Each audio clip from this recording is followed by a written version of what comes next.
জন্য, চমৎকার পরিবেশ সৃষ্টির জন্য বাংলাদেশ গঠন আমরা সেই অধিকার ব্যক্ত করছি।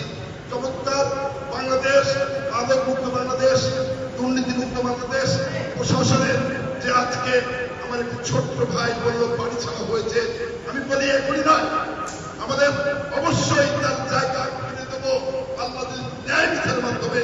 কিন্তু এই মুহূর্তে বিচার করতে যাওয়াই মানে বিশৃঙ্খল হবে। আমার সেই সুযোগ দিতে হবে। কি সেই সুযোগ দেবেন ইনশাআল্লাহ?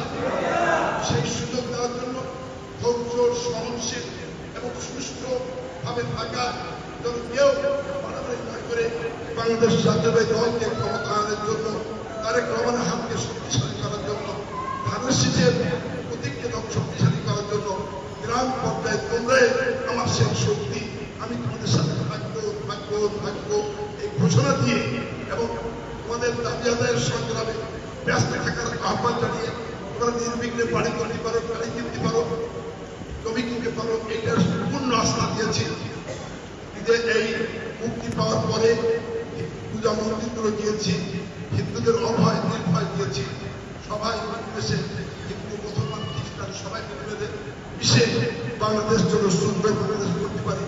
আমার নির্বাচন এলাকা এখন সকলে মিলে উৎসব পরিবেশে ভোট দিয়ে আপনারা যেন তোমরা যেন এগিয়ে নিতে পারো সেই কথা বলে সকলের সালাম জানিয়ে আমার নেত্রী বেগম খালেদা জিয়া সুস্থ হয়ে ফিরে এসেছে। বেগম খালেদা জিয়ার পক্ষ থেকে তোমাদের জানাচ্ছি সালাম, অভিনন্দন, শুভেচ্ছা, করতালি দিয়ে অভিনন্দন জানাচ্ছি, অভিনন্দন জানাচ্ছি।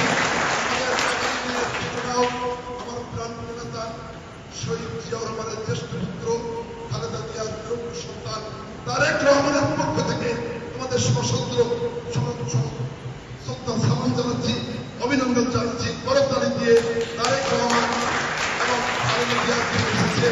তোমরা দেখেছ কিভাবে ফিরে এসেছে, হাসিনা গিয়েছে পারে আর খালেদা জিয়া এসেছে ফিরে। মতো বাংলাদেশে লক্ষ মানুষের উপস্থিতিতে শিক্ষিত হয়েছে দেশনেত্রী খালেদা জিয়া।